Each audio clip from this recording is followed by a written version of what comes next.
Back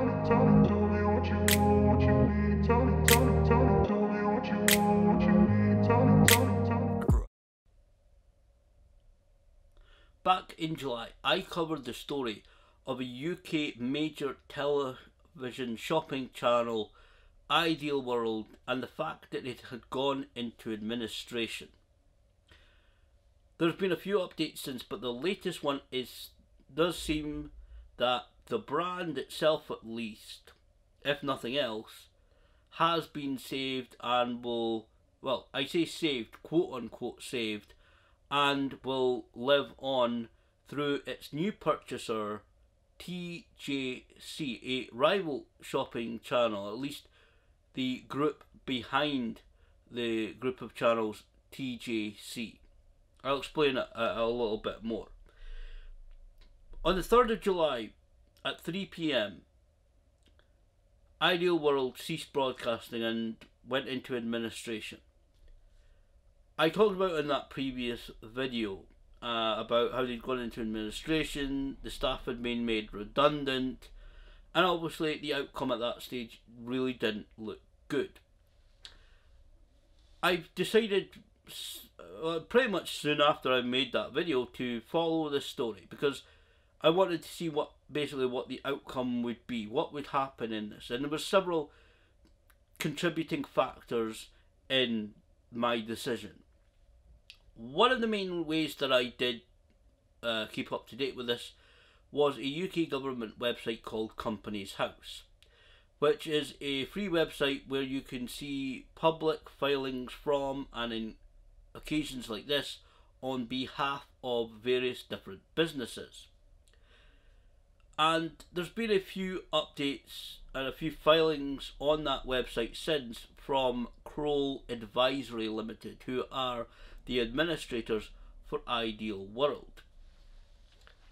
Ironically, just as I was going to publish a video about this situation with a bit of an update of what's been going on, this news comes out that Ideal World has in fact seemingly been, again, quote unquote, saved by TJC.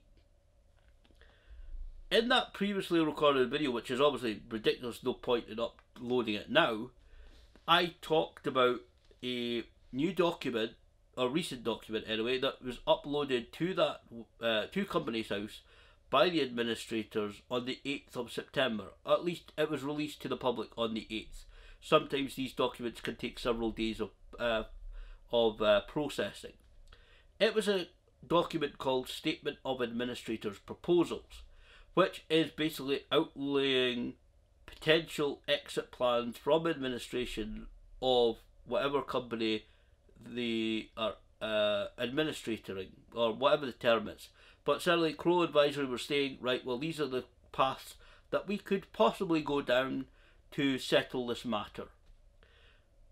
It was a 69-page document, but it was really Section 8.1, Exit from Administration, that caught my eye, because it stated that the most likely outcome of all of this at that current time was that they were going to wind up the business. In other words, close it down for good. That they were looking through, they're obviously doing their job, but looking through the assets, looking at the debts, the finances, doing their job of sorting everything out, and that eventually they're just going to have to wind the company up, close it down, hand in the required notice to the Registrar of Companies, which would take effect 3 months later, and that would be an Ideal World done and dusted. Ironically, I also stated in that video that we had very lot of rumours and speculation, especially after I made that previous video. Not that it was a contributing thing, it's just the timing. After I made and published that video, there was a lot of thought and speculation, and this is what a lot of it was, speculation, that Sports Direct, a UK major retailer of sports clothes and equipment, would be the ones to swoop in and buy Ideal World. And I know I'm going to say Ideal World a lot in this video, but just to keep on track, because there's so many different companies and individuals involved in this. So we thought Sports Direct would come in especially because it seems they were owed money by Ideal World, that Sports Direct would come in, swoop in and buy the company, retool it, maybe rebrand it, maybe get rid of the Ideal World brand and basically set up their own television shopping channel, Sports Direct TV or whatever it would be called. And there was also speculation that they may have been one of the suppliers, amongst others, that had started legal proceedings against Ideal World, at least certainly started some type of legal advice seeking at minimum to recoup money that was owed to them, as they see Ideal World potentially starting to falter and fail. And there was also speculation online, again it's still just speculation and rumour, but I kind of feel, looking at everything that is very much potentially true, that Sports Direct and other suppliers starting these legal moves may have been the tipping point for Ideal World that led it to enter administration. Obviously, nobody swooped in to buy Ideal World from the 3rd of July, from the 3rd of July until around about the 20th of September. That time period, nobody had swooped in. Sports Direct didn't swoop in, and in that video I said, well, nobody swooped in to buy the company, doesn't look good. And in fact I also said in that video that it states in that section 8.1 of that administrator's proposal that they'd left the exit routes open, meaning that, and typically this is now what's happened, that if any individual or company comes in, states that they want to buy the company, again Ideal World, and I don't genuinely know, even to this point, again not being a business, legal or financial expert, I don't know whether it's a legal requirement or simply a part of their job. I would imagine it's a part of their job, at least if it's not a legal requirement, that Kroll Advisory, if they are approached by an individual or company, then they would have to look at that interested party, determine whether that party is a credible potential buyer, and if, as the saying goes, the party passes the sniff test, then they would have to see whether any deal can be reached to sell the company, which seems to have been what has happened now, because what has been published on various different websites, and even looking at TJC Beauty Channel's EPG, and I'll get to that in a moment, it does seem to have confirmation that TJC, or at least, and I'm going to butcher this name, and apologies if I do, but the Vaibhav Global Limited group have bought Ideal World, at least the brand. They have bought the studio equipment, which seemingly was going to be due to go to auction soon, which I believe was probably one of the last remaining processes to be done. They have bought the intellectual property rights, so basically the Ideal World brand, and they've also apparently bought some broadcasting rights. And I'm not going to get into that because I don't know what exactly that involves. I don't know, but certainly TJC, or again the Vaibhav Global Limited group, have actually moved in. Why they didn't move in quicker, or why didn't anybody else move in quicker, I don't know. Again, not a business expert, but just over my lifetime, when companies are seen to be faltering or failing, if there is genuinely interested parties that want to obviously swoop in, and whether they see value in a company or business, however, whether it's be just selling off the pieces and parts, or whether they kind of in this situation they want to run that company and keep it as an ongoing concern, as it's termed, they tend to move pretty quickly, and nobody did that. So why TJC didn't move very quickly, or maybe they were setting up finances, maybe they were arranging themselves, and maybe they were seeing if somebody else would move in before they did to purchase Ideal World, I don't know. I don't know whether we'll get the full story of that at all. But certainly TJC have bought Ideal World, and I believe that I can confirm that.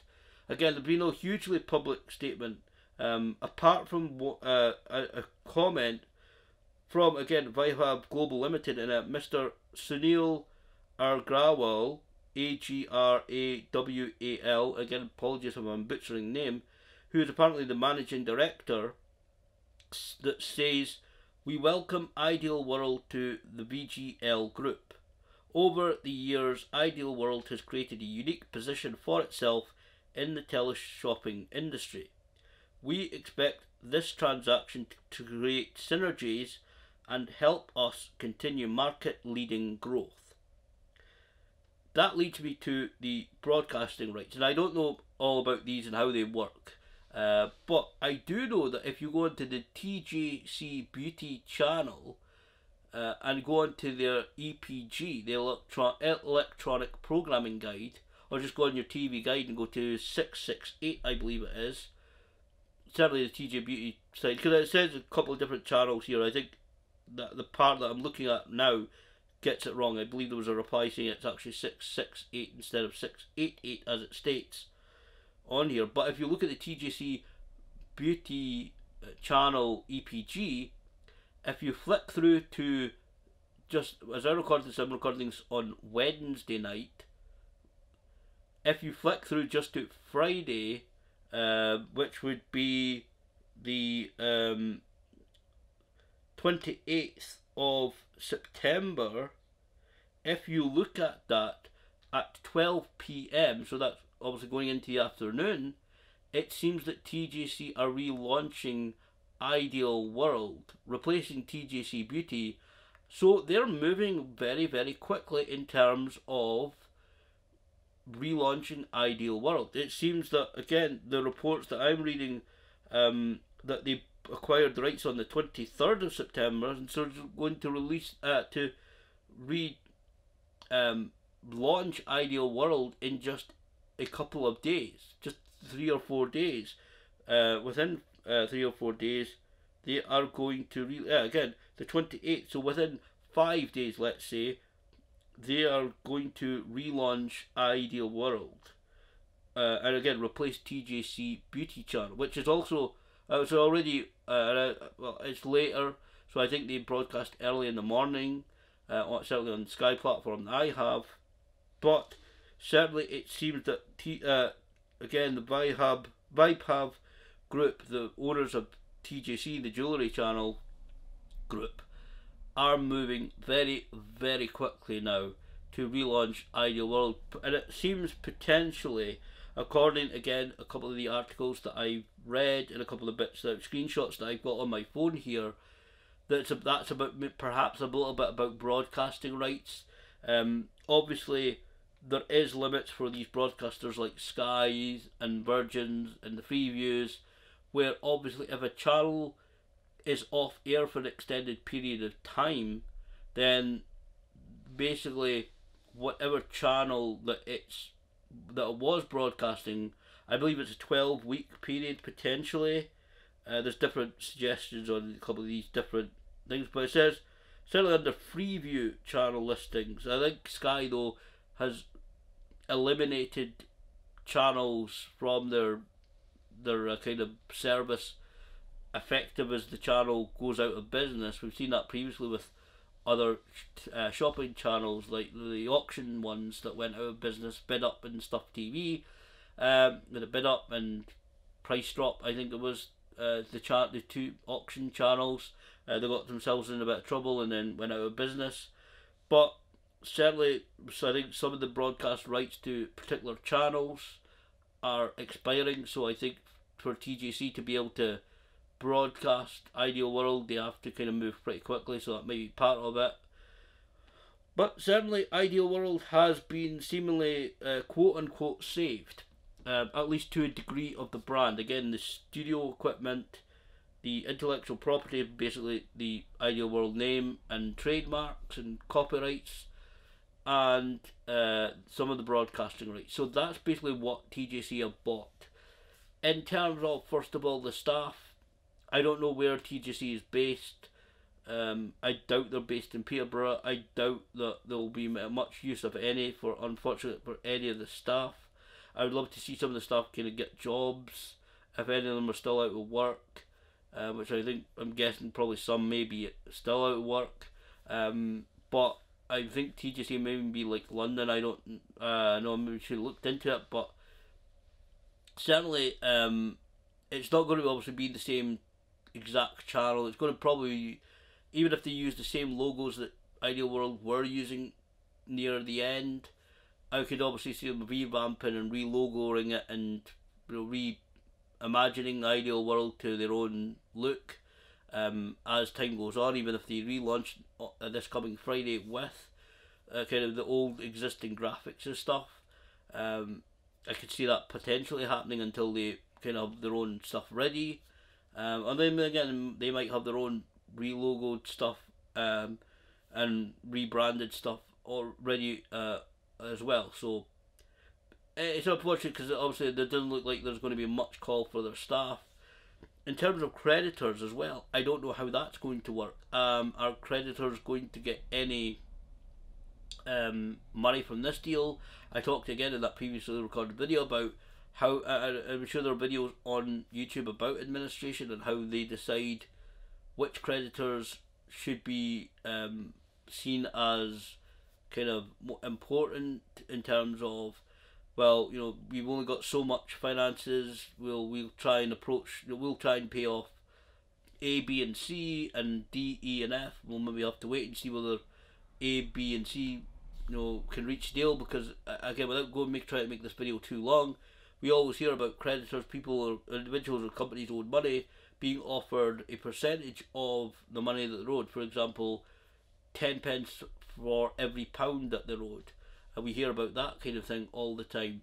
So I don't know how that's going to work in terms of creditors and especially customers. I can't see them being offered very much, if any, tall money, because again, they were on air and broadcasting and seemingly selling their products until 3 p.m.